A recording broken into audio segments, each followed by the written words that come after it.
Hi, welcome to this week's Authors Love Readers podcast, where we delve into the stories behind the stories. We're asking authors questions, some of them fun, some of them serious, and from their answers, you're going to learn things you never knew about the people who write the stories you love. My name is Patricia McLinn. I'm your host and designated question asker. I'm Mark Leslie, and I'm an author who loves readers. Now, let's start the show.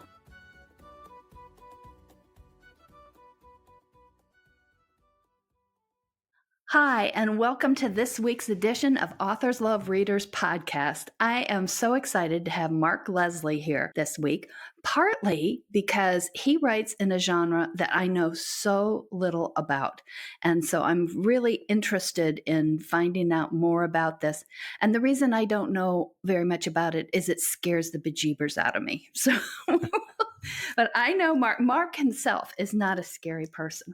He is a lovely person. And I know him mostly, and at least initially, from his representation of Kobo at Novelists, Inc. and some other conferences. But listeners of the podcast know Novelists, Inc. tends to be a theme here. So I know Mark from there, and I would love Mark to say hello and tell us a little bit about his writing. Hey, Pat, thanks so much for having me on the show. I write under the name Mark Leslie, and that is actually, Leslie's my middle name because most people cannot pronounce the name Lefebvre, which is the last name you probably, that's my nickname. Yes. Or it was the name that I used when I take No. off You were my Mark fiction L. hat. I'm Mark L. Mark L is so much easier. But I went with Leslie because I was always proud of my middle name, and I'd always written out my full name on school assignments, etc. when I was a kid. So when it came to writing, at the time I was a huge fan of Piers Anthony. And Piers Anthony, what I loved most about his writing is the notes he put at the end of his novels. He wrote, pages and pages of behind-the-scenes stuff, and in it is one of the ones he explained his real last name. Like his name was Piers Anthony Jacob Dillingham something something something. It went on forever, and so I went, "Hey, he used his middle name as his last name. I have a cool middle name. Why don't I do that?" And so from the age of 15, when I sent my first story off, I started doing that. Now, is Leslie a family name?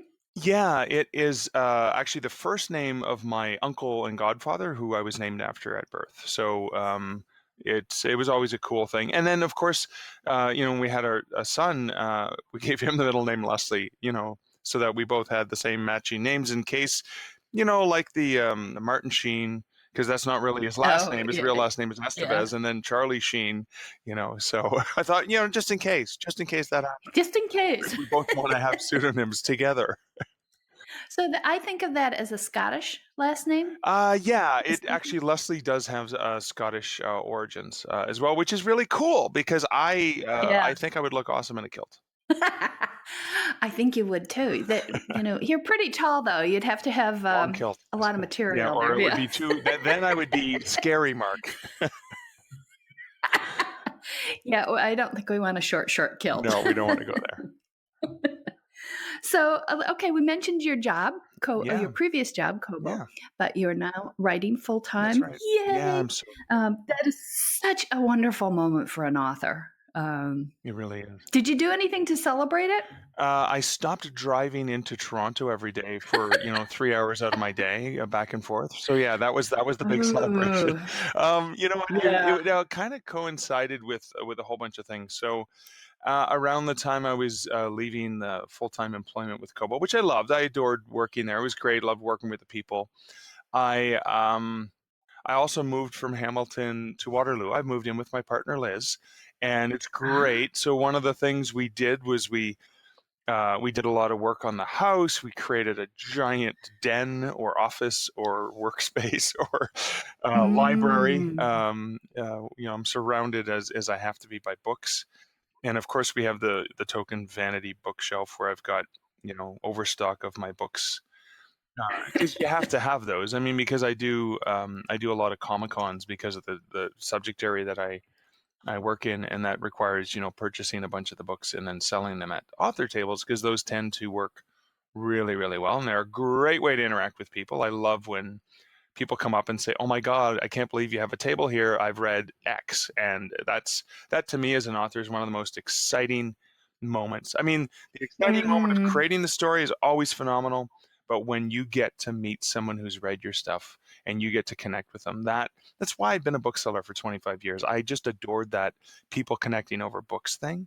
And now I get to do the writer aspect of it than I've had the opportunity to do in the last 25 years. You have just given me about 34 follow-up questions. Okay. Let's start with, I want to start with one a reader asks a lot. Okay. Asks about your where you work and if you have an inspiring view. So since you just redid this space for yourself, what did you choose? So we have a really dark, like a burgundy red walls. I've got a beautiful print from James Lumbers, which is a print of Hemingway with his cats. And James Lumbers has this series called Moments in Time. And in the Moments in Time series, it's a scene or a setting, and he has a ghostly image. So it's the ghostly image of Hemingway sitting at the typewriter. The cats are aware he's there, but obviously he's a ghost, so no one can see him. And the painting is called The Sun Never Set.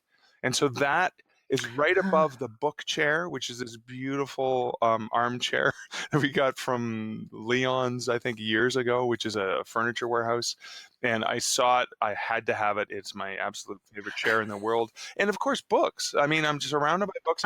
And I am at most times surrounded by 4 animals, 2 dogs and 2 cats that kind of hang out all day with me in this room. That's terrific. Now, when you're sitting at the computer, are you looking at that print or is that in another? I can see it right now, right across on the far side of the room, right above the book chair. Now, if I look to my left, I can actually see outside. There's the window, which is great, and the cats love perching up on the right beside the printer, which is right by the window, and the filing cabinet. And so, yeah, it's been fun. Okay, so 2 of the cats are about to get into a cat fight, so we might hear that in the background in a second. Just some ambiance with the fighting cats. Yeah, it's part of the author's life, right? It apparently is. Now, one of the things as you describe that print, it makes me think of the author's legacy. Right. You know, do you find that inspiring or daunting? A little bit of both, because I mean it's inspiring. I mean, when I was young and first discovered you could put a pencil or pen to paper, create something, walk away, and someone else could enjoy it at any other time on their own timeline. That to me was magic. When I learned that I could take these stories that were floating around in my head, and I could put them on paper. And it was stick figure cartoons when I started, and then it became, an actual manual Underwood typewriter because I'm of that age. And then it became computers later on. So that inspires me. But then it also, I mean, in some aspects, it can be a little bit daunting because sometimes, or oftentimes, we pour our hearts out onto the page. And whatever we poured out that day, or however it got edited and modified, is there. So books I've published in 2004 are still there, and the words I wrote are still there, and that can be. I guess it could be daunting to think of it that way, but I tend not to think of it as this is the impression for me. I think of it as this is something that I have provided, and hopefully. Because I write the kind of material that I want to read, hopefully there are other people out there like me who read and enjoy that, and they get something from it. So that, I think the inspiration outweighs the daunting. Well, now you've given me 2 more follow-up questions. Okay. We're never going to get to the regular questions. Okay, first of all, you have not said what you write.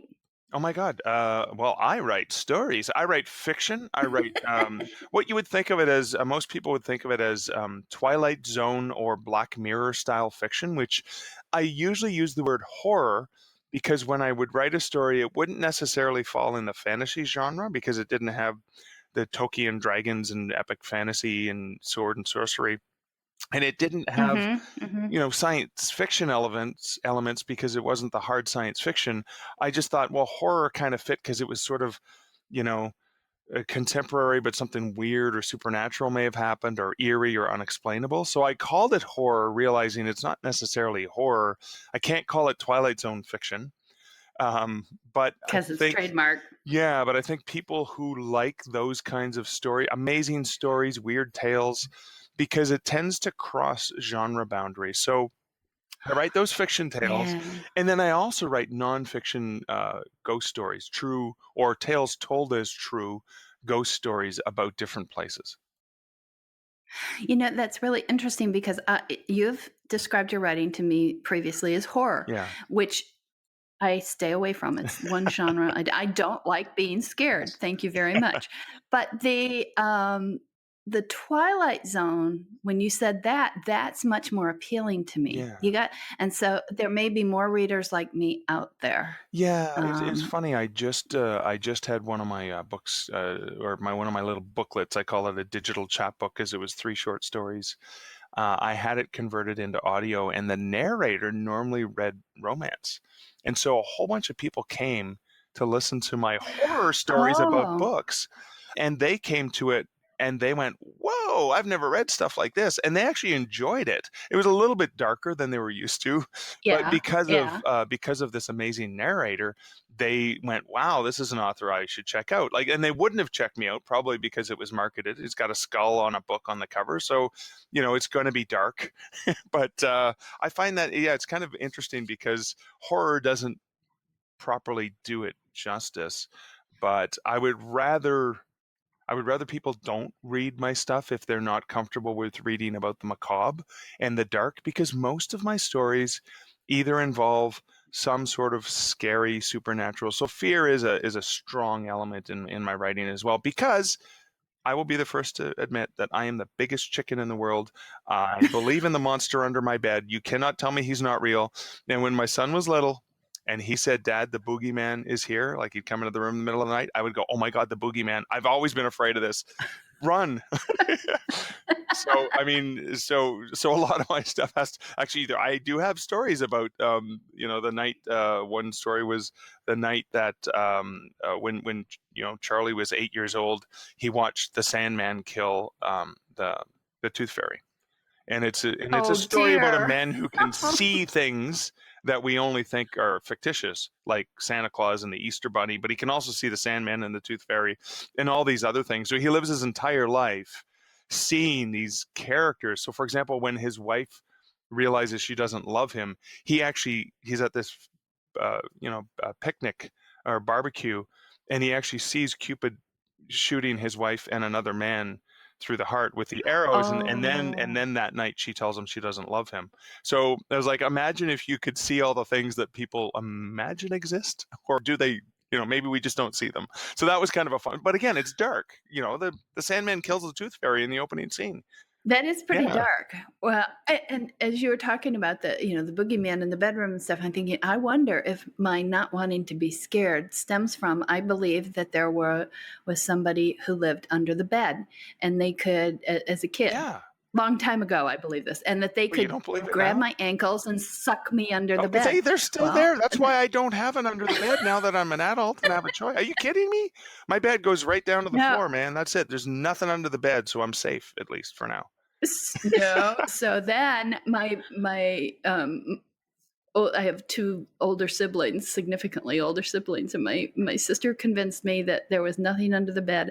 I no longer had to jump from the doorway into the middle of the Of course. bed to get to bed That safely. is the best way to get So into a bed, even if there is no monster. it it does make the middle of the bed sink, but over time. Did you So saw I'm being brave. I'm doing it. I'm going to bed. I am walking to the bed. wow. My brother grabs my ankles from Oh under the bed. no. Oh my God. I love him and hate him at the same time. So I am forever scarred. Oh my goodness. And then you probably I watched did kick him Poltergeist when good. you were a kid, right? I Oh, know. I did not don't watch it. ever I watch the know some of the original. lines. The No. clown under the bed, the kid, just a nasty Uh, scene. no. That was not No, a good no, thing for no. me to see when I think it was 10 or 11 when I saw it. Not a good thing for me to see. So does this exorcise your fear? Yeah, I think it's funny. I sometimes think of it as therapy. I think, well, you know how if you expose yourself to some stuff, maybe it helps you not be frightened of it. And you know what? I've been writing this stuff, God, since I was 15 years old, a little bit younger. And no, not yet. So I'm still looking for the cure. I'm still working really. Researchers are hard at work every day trying to find a cure for my fear. Well, I say my version of the therapy is that I kill off people who annoy me, including in romances. I can have pretty high body count in the romances. And I have an unending source. Oh, you know, people you want to kill. I've worked through a lot of former coworkers, but now, you know. We have that luxury as writers as we get that opportunity. We can fantasize. We can have anything we fantasize about happen in those stories. And we know who it's happening to, but they never recognize themselves. That's hilarious. So, okay, we've gotten way off, and I still have all those follow-up questions, but let's let readers get to know you a little bit in some other ways. And let's, since we talked about Kobo, but this won't count. So we need a surprising job that you've held. Surprising job. I don't know. Is security guard surprising enough? The fact that Oh, that's pretty. You would be an imposing security guard. I could see that. When I had hair and stuff, I was still imposing, and I got to work front of stage at so many events in Ottawa, Ontario, and it was really amazing experience. And I'm not. I mean, I'm a large man, 6'3". I look scary and intimidating. I am a pussycat. So, me trying to arm wrestle, drunk people to the ground and stop fights and stuff. I'm not a fighter at all. I just, I count on the intimidation of my size. But, I got into so many scraps and things like that, the adrenaline was just pumping like crazy whenever I had to. And a lot of times it was more helping people, and I'd always been a huge fan of Peter Parker and Spider-Man, and with great power comes great responsibility. So I'd always wanted to do good in all those things. So I think security guard was one of the most fun jobs that I never would have seen myself doing, but ended up doing throughout university. Did you see shows that you thought, oh boy, this is going to be boring, I don't want to, know, but you liked it? But you liked it? Willie Nelson. I was two things. I mean, I grew up on country music, so by the time I was in my 20s, I was like, okay, enough of this. I want to break free and listen to stuff my parents don't listen to and all that stuff. And so I was working the Willie Nelson concert in the mid-90s in Ottawa. And two things. I loved the show. The audience was amazing. There was nobody tried to tackle the stage or anything, so I could just enjoy the show.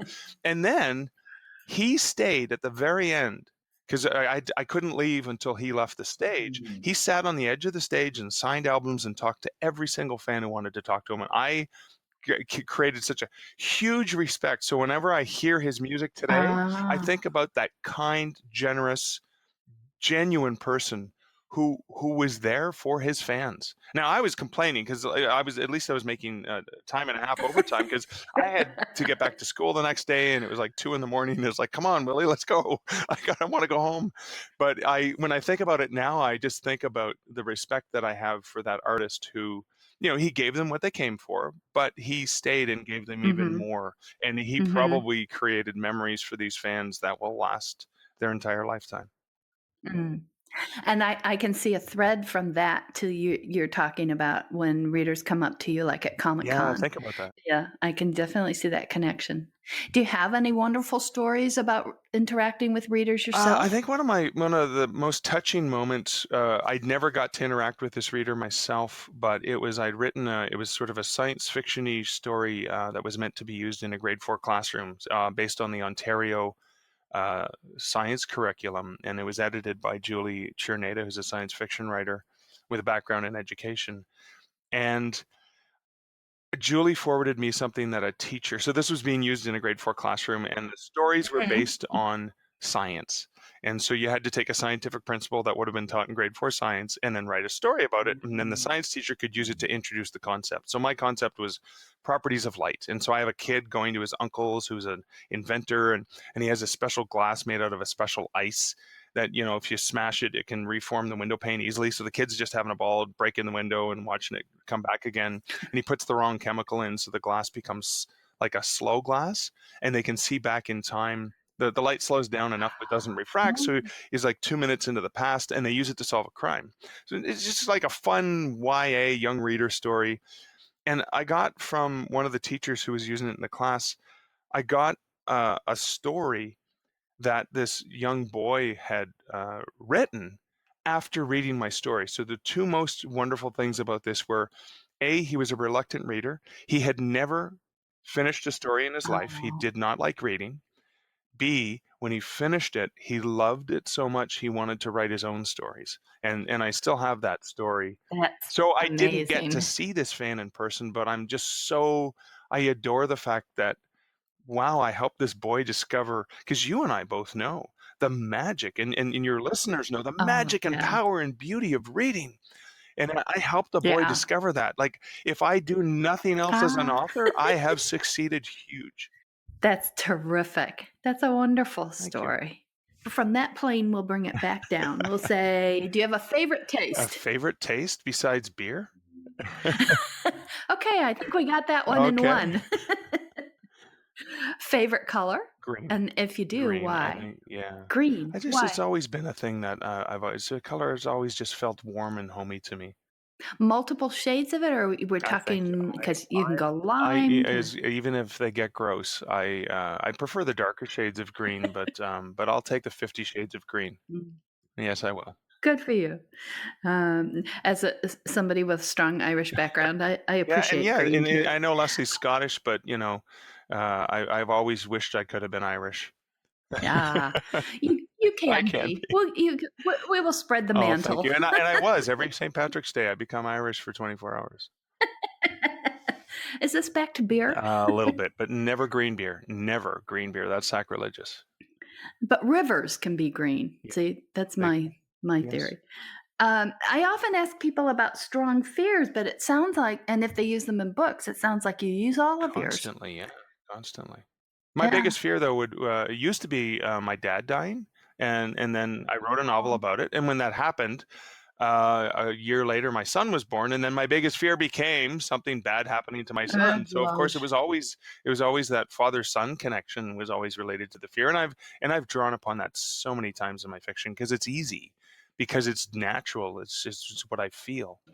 Well, I'm curious why you were worried about your dad dying. I don't know. I'd always... Had he been in ill health? No. He was always in great health. I mean, he died suddenly, unexpectedly on an operating room table. It was a complete shock. But no, it was just, I don't know why. It was always something that bothered me. Like my Baba, my grandmother, from the time I was little, and she was probably only in her 40s or 50s, but she always seemed to be like 112, and she always seemed to be on her deathbed. Like she was always sickly and stuff like that. And she lived a good long life, a wonderful woman. But, I was never, it was sad when I lost her because she was a wonderful woman and I loved and adored her. But there was always just something about the dad. I mean, interestingly, because it's about the fiction that we write, is when my dad died, he died on an operating room table. And for the next year, I kept seeing him everywhere I went. I'd be driving on the highway and the guy in the car beside me, I could swear was my dad. I swore I saw him at a train station across the tracks one day. And I thought, oh my God, what if he's still alive? So I wrote the novel Evasion, which is based on a guy who thinks his dad's alive, starts investigating what might happen because he saw him and he knows it's him. Because my dad had a distinctive walk because he had broken his leg in a really bad motorcycle accident when he was 20. So he couldn't walk properly. He had like a very particular walk. So it's one of those distinguishing characters. And so this guy sees this, he's doing the investigation. And then of course he's onto something because suddenly people are trying to kill him. And so that was Evasion, which was one of those NaNoWriMo novels. I was like, I got to get this out of my system because the concept was just kicking in the back of my head. And I aborted 3 different stories with the same opening. And then I finally just wrote the novel 1 month.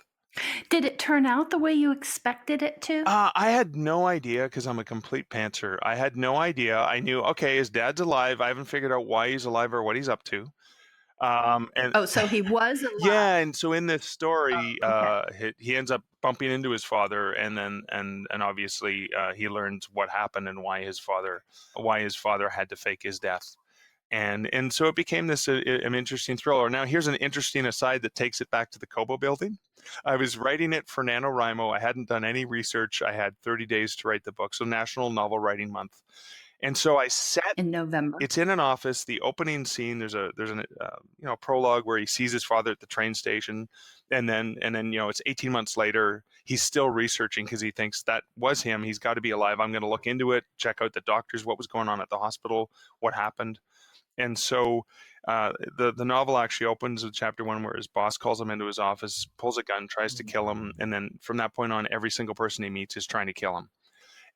And then he's flashing back to his childhood and this weird, relationship he had with his father. And so I set the novel at the Kobo building because I didn't have time to research a location. So it was just, I would walk upstairs and go, okay, so if he was going to run from this room to that room, it would be 30 steps. And I called it Digilife, a digital insurance company that he was working at. But I set it in that building at Kobo because I was just lazy. And I set it at the GO train station where he saw his dad, because that's not where I thought I saw my father. So it was like all these lazy things where I just drew elements from my day-to-day experience into the story. Mark. That's not lazy. That is using what you know. It's research every day is. It's efficient. That's true. Yeah, good point. It is efficient. That's for sure. I often say that writing is the greatest recycling there is. Oh my God, I love that quote. I'm using it. Everything that comes into our head comes back out. So one of the things I was thinking about before when we were talking is that, to me, reading, books are interactive. Right. That we put something down, and when you were talking about people in the future maybe reading your story that you'd written in 2004, and what you put down then can be picked up in 2024. Yeah. By somebody who will never know you, who has a totally different life, and so what they bring into the reading takes something totally different and recreates your story in a way for them. It's their story. It's not mine anymore, and I love that. And that's why reading is magic, because 100 different people reading the exact same text will come away with 100 different experiences because they adapt their own life experience. I mean, it's magic. It's really, we are magicians. It's awesome. We're privileged that we get to play in this world, these worlds, I should say. But I love it as a reader. I don't like it as much as a writer. I want them to take what I put down. Yeah, but you have to let go of it, don't you? Megalomania. But you have to let go of it. I mean, I've written plays for kids that I've given to teachers, and it's so amazing because I originally wrote versions of the play when I was teaching drama, when I was doing that as a summer job in university, and I was the director, so I knew my vision as the writer, and then I knew my vision as the director. But then I went to opening night when they performed it at the school, and I was blown away by elements they added to my play of character development and humor that I hadn't written, but they had discovered. And again, I got to witness magic from this creativity of these students and the teacher who was directing it. That was just mind-boggling awesome. I wrote a book early on in my career, and a friend read it and said, well, this is the middle book of a trilogy. And I said, you can't fool me. The trilogy has to have 3 books, and there's only one. Right. And she said, no, go back and look. You've got all the seeds planted. And darn if she wasn't right. And there's so many things that I think are subconscious or unconscious drops in there. And I wonder if in the play, if people were picking up things that you had unconsciously laid the groundwork for. And if you've ever had a story where you went back and read it later and thought, oh, I didn't see that in my own work. And maybe, and one of the questions from our readers is, when you finish a story, do you miss the characters, and do you find yourself thinking about them? And then I like to find out if that's ever led you to write another story. So take all those 7 or 8 questions I just jammed in and come up with an answer. Yeah, there are some characters who you just love so much. I'm going to give you a couple examples that are sort of along these lines. So when I was in grade 10, we had a free writing exercise, and the teacher, Mr. Ferman, loved him, English teacher.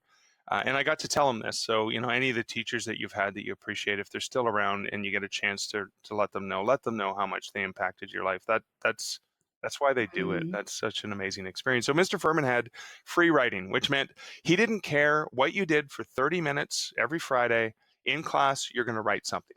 You could doodle, you could play hangman with yourself, you could do tic-tac-toe, like anything you wanted to do. And so because I loved stories, I wrote a story. It was a 1,000-word story called I, Death, about a suicidal teenager who believes he has a death curse.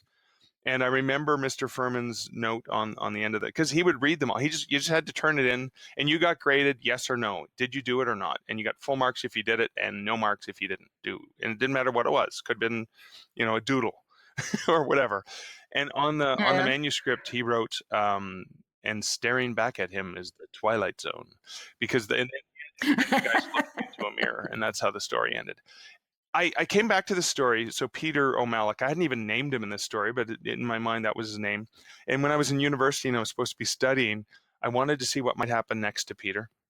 And I wrote this story about what might happen 4 or 5 years later.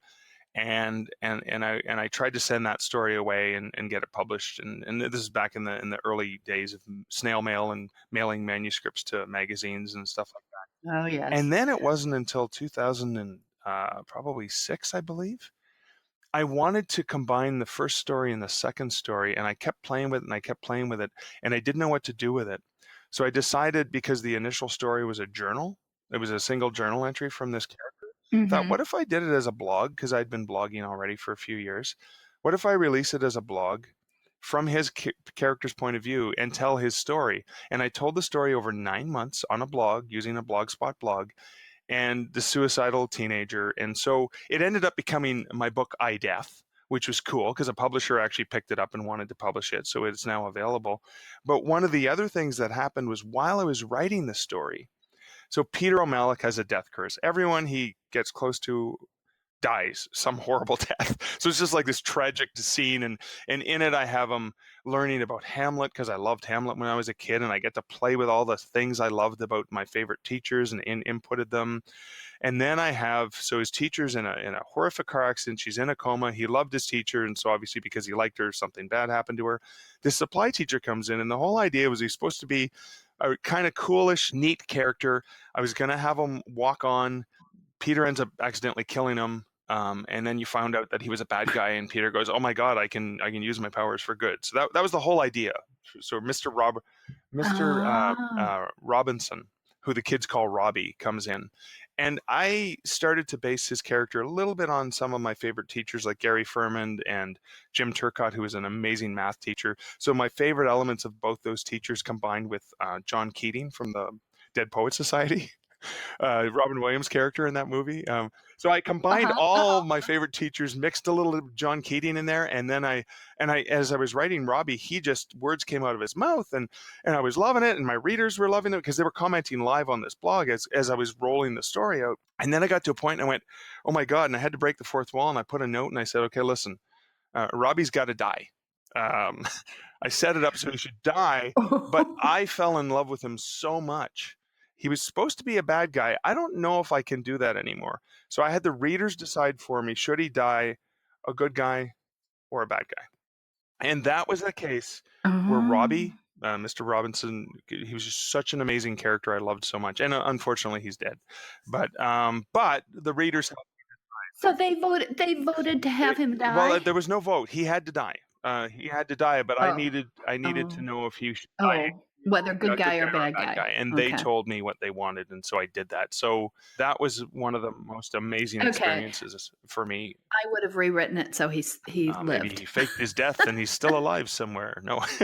Yeah, I like that. Okay. Somebody was after him, and he had to escape. Saw him die. Wherever he escapes, he finds a good relationship, too. He should have a great relationship where he can teach really cool kids. So yeah. I don't sorry. like. See, that's why you don't want to read my horror novels, because some of the good guys die. That's no fun. So I ask a lot of authors if there were stories that in their pre-author days that they mentally rewrote the ending to because they didn't like it. And a lot of the romance writers will say, like Gone with the Wind. And so it had a happy ending. So I'm a little afraid to ask you this question, Mark, because I'm afraid you're going to have what's a story with a really good ending? It's a Wonderful Life, and he jumps off the bridge and drowns. It was all just a dream as he was on his way down to hit the water, right? He dreamt all the angels and everything. I've got one. So Mark Twain wrote this amazing story called A Curious Dream. And Mark Twain did a lot of political commentary and humor and stuff like this. And it's a story about a guy at Halloween sitting on his front step, and he hears this weird noise, and he sees all these skeletons dragging their coffin down the street. And one of them stops and talks to him because it's natural to just have a conversation with a skeleton dragging a coffin down the street. But again, it's dark humor, Mark Twain stuff. And he's basically saying, being dead used to be such an honor, but you losers have let the cemetery go to hell, and we're leaving. We're moving to a different cemetery. And it was him. He was reflecting on how we need to respect the dead. Why are we letting these cemeteries fall? It was just a cute little story. So I wrote a story called Memento Mori, inspired by this story, where it's a darker ending, where the narrator who's talking to this dead person who comes up, it has a much darker twist where I went, yeah, he didn't go far enough with this. It should have been, let's show them what could happen if they don't respect the dead. So I did that. And because the Mark Twain piece is public domain, I've actually published, the short story was published already, but then I took it as an ebook. I put my story called, an ode to Mark Twain's A Curious Dream.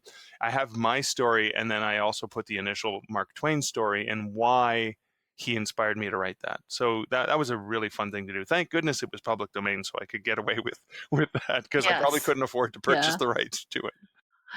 How have people responded to that? It hasn't gotten many reviews, but people who read it tend to enjoy it because it's written in the same style, and it's like a pastiche or an ode to a Mark Twain tale. So anyone who's familiar with A Curious Dream by Mark Twain, if they read it, because the subtitle is A Curious Nightmare, and in it, the opening line is, in honor of, or an ode. The story is an ode to Mark Twain. And I love that because when I was reading the Romantics, I studied English in university. I was amazed and impressed by how often poets and writers of the time would refer to their colleagues in their writing, being inspired by it. And I thought, no, I know I'm not a colleague of Mark Twain's, but it's interesting that I can read another writer and he inspires something in me, and I want to acknowledge what inspired me, because I still love his story. But again, as you suspected, I took it to a darker place. Well, it's a good thing we have a balance, right? And that's right. All sorts of possibilities for readers of all sorts of tastes and moods, because I also think a lot, at least for myself as a reader, I want to read different things at different times. Right.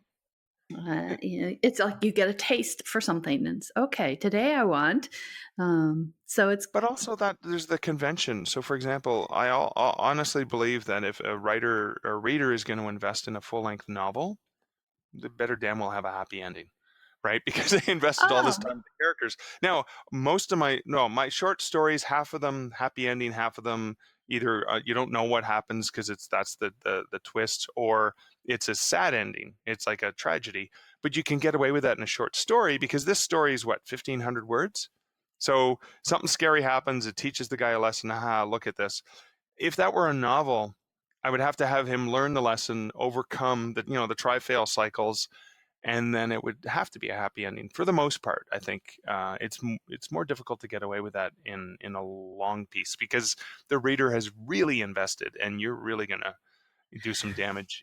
You can do a bad or sad ending or non-Hollywood ending, but you better know what you're doing, and you can't do it in a romance novel, that's for sure, because they're gonna tear you a new one, aren't they? Well, and you say a non-Hollywood ending, but in fact, I think of the Hollywood endings, especially in romances, as and then one of them dies, or if it's not, and then they both die. Yeah, and then you Fault in Our Stars, and you're crying your eyes out. Stuff like Yeah. And I'm thinking, no, no, I don't want this. Go away. Yeah. Give them a happy ending, for God's sakes. Life is tough enough. There's too many challenges. Let the people get together and love each other. Yes. I know. I might also, and people say, oh, that's so unrealistic. And I think, my folks, bless their hearts, were married for 70 and a half years. Oh my God. Loved each other dearly. And that's beautiful. It does too happen.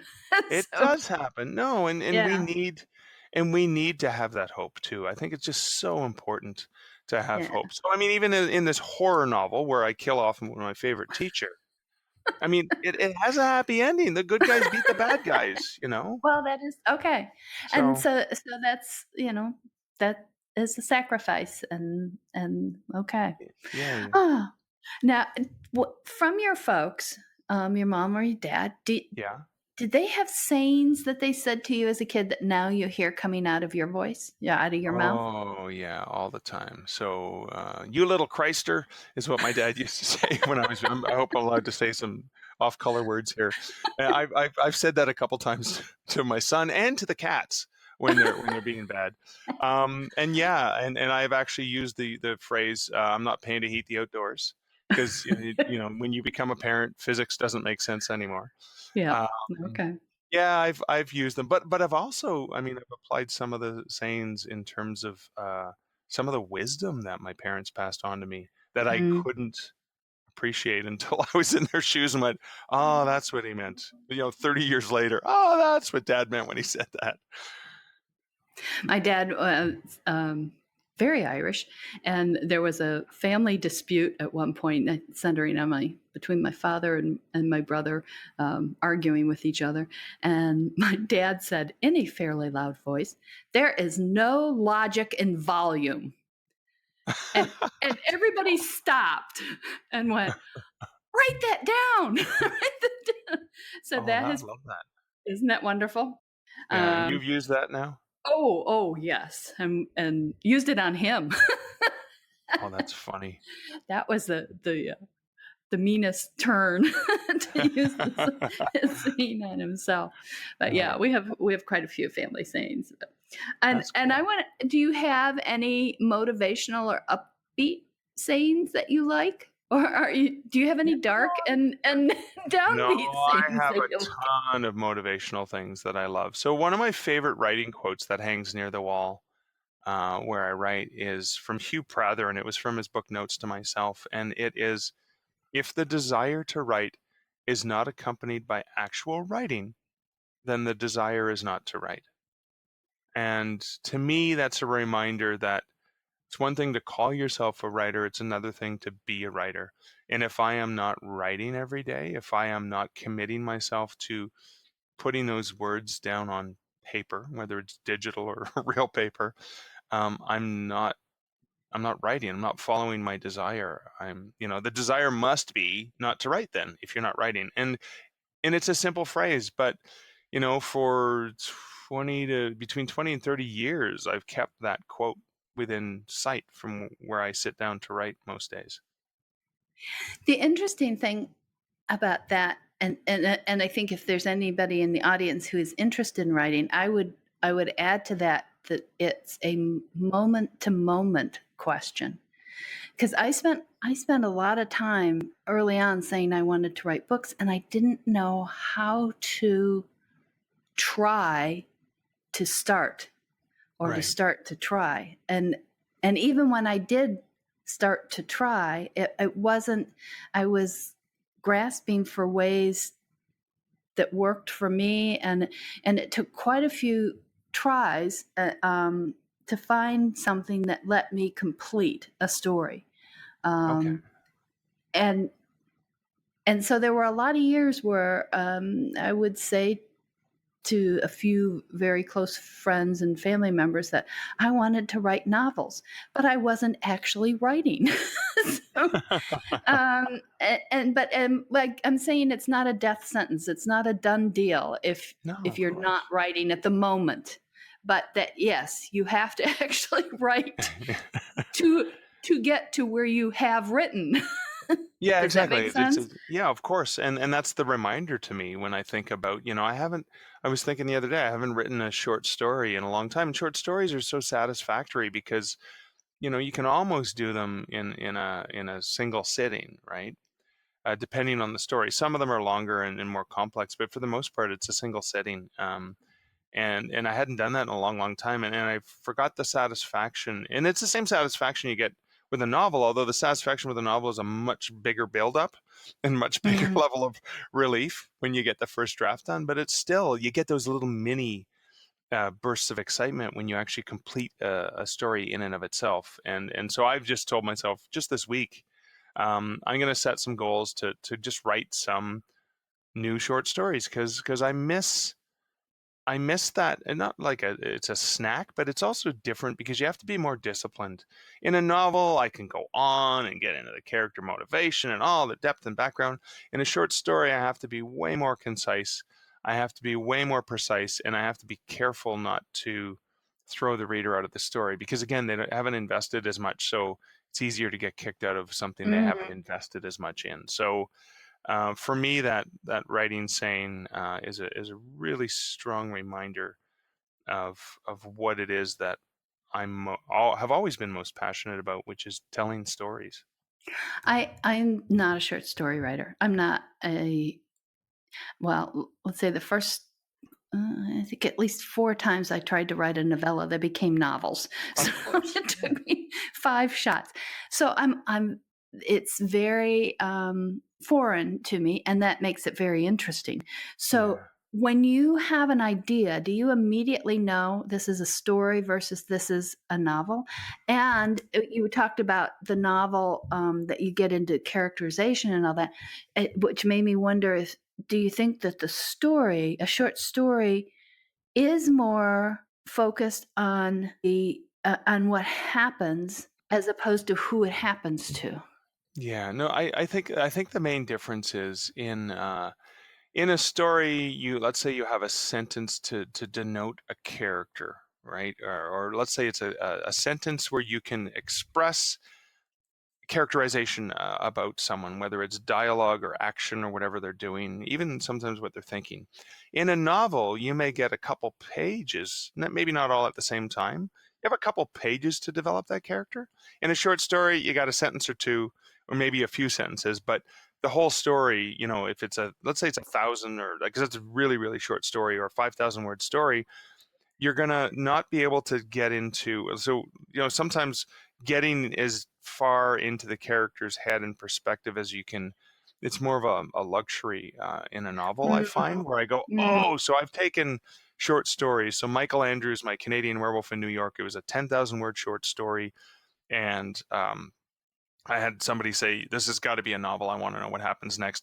So I had so much fun because I loved Michael Andrews. I love the character in this 10,000 word story, which I couldn't make shorter because Yeah. there was so much I wanted to do that I went, oh my God, I've only done the first hour of his day. I get to do the whole rest of his day now. And I get to be in his head even more. And that novel was it was so much fun to see the world, to see New York through Michael's eyes, which, and again, in many ways, Michael was me in awe and loving being in the big city because I'm from a small Northern Ontario town. So there's that contrast of him seeing New York through those innocent, naive eyes. And so, yeah, that was an amazing experience. But I was at a workshop at Dean Wesley Smith and Christine Catherine Rushwright. Mhm. And one of the writers in the workshop, it was hilarious because um, the story assignments were usually about 6,000 words on average, and he would be turning in 12,000 and 15,000 word stories. My kind And of guy. I know it's hilarious, but then I said, Lee, come on, the guidelines say no more than 6,000 words, and he turned in a 14,000 word story that was amazing, and he said I didn't have enough time to write a shorter story. Mm. Didn't have enough time to take some of those things and say, okay, this 2 pages of character development, I got to dumb that down to a paragraph, but I have to still contain all the element. It's kind of like you have a recipe for this massive meal and you're trying to contain all the elements of the meal and make it into a single serving dish. You can't just reduce the contents. You have to be very creative with the way you reduce them. And I think the difference between novel and story, I've gotten on a huge sidetrack, which I'm sorry, I keep doing that to you, but I think that's okay. it's an important element. So, I mean, even one of the other things I was talking to my partner Liz this morning about, and I said, because I was working on the sequel to A Canadian Werewolf in New York called Fear and Longing in Los Angeles, where Michael is in LA and he's, it's a whole new adventure, different city to explore. And I was like, I miss shorter Michael stories. So I was like, I'm going to write some shorter, probably 10,000 word stories of Michael, because I've left almost 2 years between when the novel, the first book in the series ends and the second one picks up, because they are standalone. But I've got the relationship with his girlfriend that was a huge time factor. Because it was funny when I talked about it, I went, "Well, it's a thriller." She goes, "No, but what compelled me through the story was whether or not Michael and Gail would get back together." Like that and again, I was like, yeah, because that was important to me, because he loved Gail. He loved her with all his heart, and he was horrified that they were only friends, and he wanted to be more. And so there's this conflict throughout it, and it was funny. So anyways, I went, maybe I should write the meet cute. Maybe I should write in more detail when they met and how he fell in love with her. That would be so much fun for me to do. So anyways, that's just an example of the difference between so a novel has to have a much larger story arc and subplots and multiple characters, where a story cannot usually doesn't include as many characters or as many moving parts, and is usually sometimes it can be a scene or a chapter, something like that. Yeah, I like moving parts. I seem to keep adding moving parts. That's funny. But that's why you write that. But you also explore in multiple volumes that touch upon the same characters, right? Yes, although they'll usually be secondary in the romances. They'll usually be secondary characters in additional books. I'm writing a first-person mystery series where the protagonist is the same protagonist through now 7 books. Instead of where you've gone to the different, but again, you've taken a minor character from book A, and they become the focus character in book B. Not in the mysteries. Not in the mysteries, but in some of your other novels. Right. Yes, I do. And yeah, I can't, because that's another way to keep writing that story. And I like the community. I like the sense of community and the connection of the various characters, whether it's family or a town or a workplace, or just an interweaving of friends and people. And so I get to keep going back to that.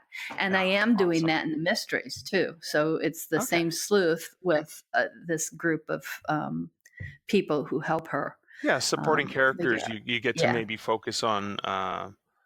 It's always the main character, but maybe you learn more about this supporting character in book 3 that you only teased upon in book 1. Yeah, and the theory of writing short stories, and as you're doing, intermediate between the novels, is really appealing. I don't know. I think I'll end up. You have enough on your plate, don't you? Well, could always do something more. So, okay. A reader asks, I want to get to these reader questions, because we keep going on and off, which is both really fun. But she says, where do your stories come from? I know one author who dreams her stories. Another has a character suddenly taking up residence in her head. So how are your beautiful stories born? There's a warehouse in Tacoma that's an old Harlan Ellison quote, I think. Yeah. So honestly, ideas. That means you have to import them, though. If it's in Tacoma. I do have to import them, and the exchange between U.S. and Canada is just crazy, and then I got to pay brokerage fees. No, honest to God, my problem is, where don't I find ideas? Because everywhere I go, everything I experience gets put into this pot.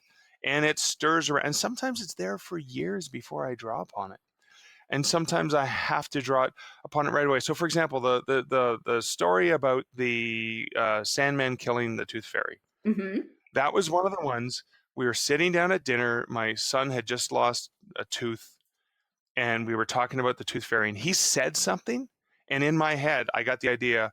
When I was 8 years old, I saw the Sandman kill the tooth fairy. I went, hang on a second. I went upstairs. I wrote 4 lines of, like four paragraphs, and went, okay. I came back down, had dinner, and then after dinner, I went back and finished the story. Oh, wow. Because the ideas come from everywhere, and every single experience. I mean, like you said, it was research. You in the building you're in became an element of the story, and places you've been and people you've seen. And I love people watching. So, travel a lot for Kobo, and I still travel a lot now in my post-Kobo life because I'm still doing consulting and I'm still going to writers' conferences. I adore airports because they're just in restaurants and cafes. It's a plethora of people watching.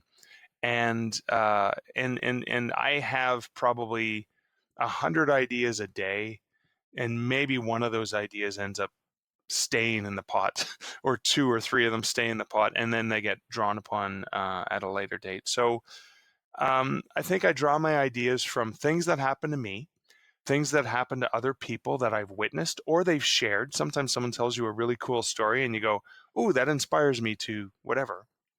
I can guarantee both you and I, because I'm positive about this, both you and I, during the course of the last 50 odd minutes in our conversation, we have both already had 2 or 3 ideas for stories that may or may not end up in a novel or in a scene one day. Am I correct? Am I right?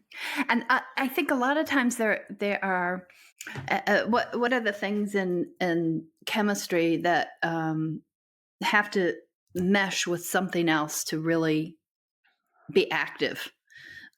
My really scientific, but so they're kind of free floating for a long time, and then another idea comes, and then they get together, and there it goes. Okay, now it's like peanut butter and chocolate, right?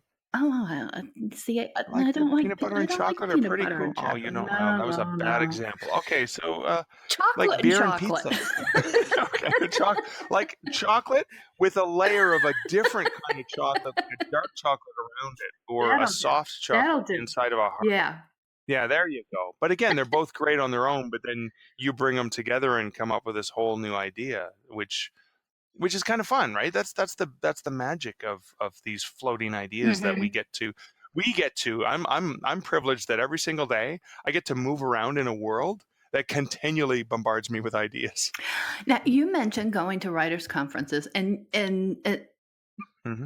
you kind of go in a dual role, I would think, at all times. But because you go partly in the role, or have gone partly in the role of I'm going to say professional, which makes it sound like the writers are not professional, and that's not true. But you're in a position where you can sort of observe writers to an extent too. Do you think that writers are different from, I want to say, normal people? Normal. The majority of the population. How's that? Not everyone gets to kill people they don't like in their stories and pretend that it's a fictional character. No, I think it's good therapy. So. It's kind of funny. Non-writers don't give me ideas, but non-writers have neat ideas and concepts all the time. They just channel their energy in different ways. They go, "Oh, wouldn't this be neat?" And then they move on. I think writers say, "Oh, wouldn't this be neat? Oh, wouldn't it be neat if also this character and that character in this situation? Oh, wouldn't that be?" Oh, and then they're gone. You're my ex-wife we used to be out somewhere. And she would see this stunned look on my face, like I'm not there at all. I'm looking in another direction. She goes, "You're writing right now, aren't you?" And I went, "Okay, guilty." Yeah. And it happens sometimes when I'm watching a movie or TV show where I pause and I go off, and suddenly I'm in my own head, and now I'm writing my own story because I'm either enjoying it, but I just saw something that triggered something, or I'm in a cafe, I overheard dialogue from the table beside me, and now I'm starting to fill in the blanks. Well, why did that person say that? I did. And so suddenly I'm creating stuff about the characters, and Liz and I sometimes do that, which is kind of fun. We kind of look at people and go, "Okay, are they on a first date? What do you think?" And then we come up with stories for so she's not she's not a creative writer. She doesn't write fiction. She's in education, but she's fascinated by people. So when we're together, the two of us are playing in that writer space. She's playing very creatively, and she's one of the most creative people I know. But again, she doesn't turn that into stories. I turn that into stories. So even though we can have the same approach and love people watching and all those, I end up taking it. What is it? Are we nothing more than plagiarizing all the amazing free-flowing ideas and things we see every day and just recompile? Like, we're taking the way our minds take everything we experience every day, and they give us these really weird dreams. That's kind of what writers do in a sense, is we take all this input that is coming, and then we go, okay, here you go. This is what I got out of that. I'm wondering if that. But as I said before, we recycle it, and so we recombine it in different ways and make different connections, and present it to people, and it looks totally different. Which is brilliant. I love that quote. I wrote that down, by the way. Well, I'm honored. Thank you very much. I will attribute you. I often think the one book that I know very clearly where the idea came from was my second book, and it has a modern-day Irish immigrant hero. And it came from a conversation I was having with an older gentleman in a pub in Ireland before I wrote the book. And he said to me, Ireland's greatest export has always been its youth. And I thought, what a great quote. And then I started thinking, well, I understood why earlier, like when my ancestors came over, but why now? And that got me, why? and I know, you ask questions. Yeah. So that's fantastic. So is there anything that I haven't asked you that you wanted to answer? No, you know what? You have asked some truly amazing questions. So you and the readers who've submitted questions, just amazing questions. So thank you for this delightful conversation. I had a really good time. Well, we're not quite done yet, because first of all, tell people how they can get in touch with you, how they can learn out more about you and your books. Okay, so markleslie.ca. If you go to any of the major bookstores like Amazon or Kobo, which I should mention since I work there, you can just search Mark Leslie and you'll find most of my stuff. At Mark Leslie on Twitter is also another quick way to find me. Okay, we will also have those in the show notes, so folks don't have to try to write those down while they're listening in the car or jogging or doing whatever they're doing. Right. They will be on the website. And now this is my absolute favorite part. It's I consider it the epilogue. It's either or questions, rapid fire. All right. So, okay. And we'll see whether you're more cooperative than a lot of the other authors who try to weasel out of either or. No, I'll try to be black and white here, even though it is a gray world. And we will go with that for the start. Day or night? Day. Really interesting. Night is too scary. Night is where all my scary things happen. So day, it's got to be day, so that the ghosts and monsters are gone. Okay. Opera or show tunes? Show tunes. Although I love opera, but show tunes. Got to be show tunes, because you know what? We should, in our lives, we should sing and dance more often. Everyone should get up and just sing what we're feeling. I love it to death. I love those scenes. Fabulous. Okay. Paper plates or best china? Best china, only because you can reuse them, and I'm a fan of recycling. Okay. House decorating or gardening? House decorating, especially Halloween. Oh, I see what you do. Okay, I was thinking the more basic. So, so Halloween is your favorite holiday? It should be a month long. It's just shame that it's only one day for everyone else. Well, let's say then, though, as a season, though, spring or fall? Fall. Absolutely adore the fall. Even though spring is that magical time, the fall really has always spoken to me in just amazing ways. Because it's spooky, or? It's spooky. It has Halloween in it. The leaves here where I live change color, and I love my seasons distinct. And there's nothing. It's like it's halfway between winter and summer, and it's got all the elements of. If I could only be in one season perpetually ever, it would have to be fall. It just seems it's magical. It's change, and even though there's death in fall, right? The leaves are dying, the trees are dying, or whatever.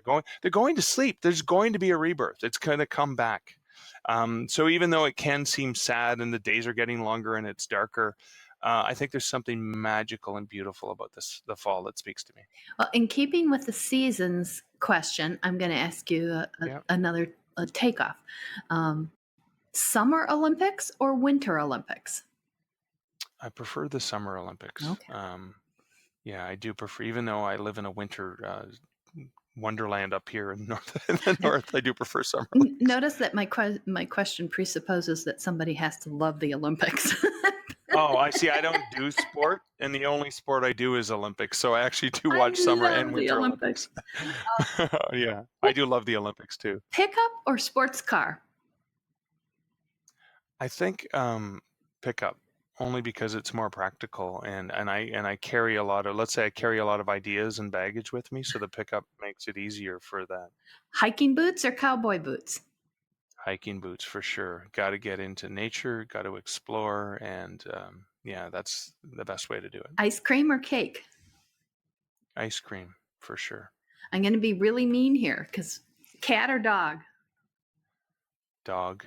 Oh. Dogs are loyal and they love you, and cats don't give a crap about you. They're just so obstinate. Even though they're fun and I love them both, I would take a dog over a cat any day.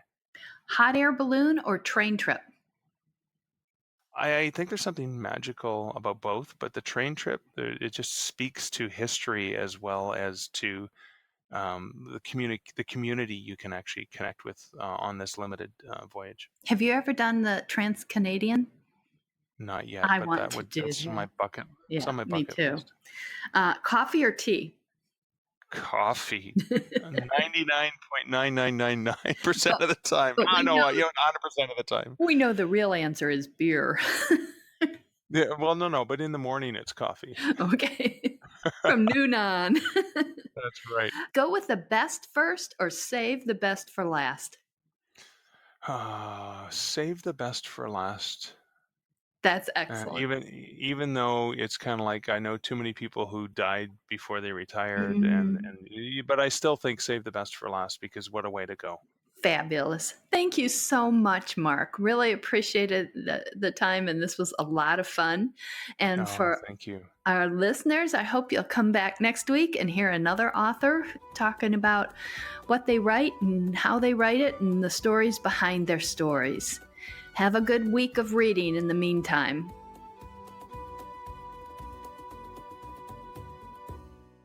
That's the show for this week. Hope you enjoyed it, and thank you for joining Authors Love Readers podcast. Remember, you can always find out more about our guest authors in the show notes, and you can find out more about me at www.patriciamclinn.com. You can also send in questions to be asked of future authors at podcast@authorslovereaders.com. Until next week, wishing you lots of happy reading. Bye.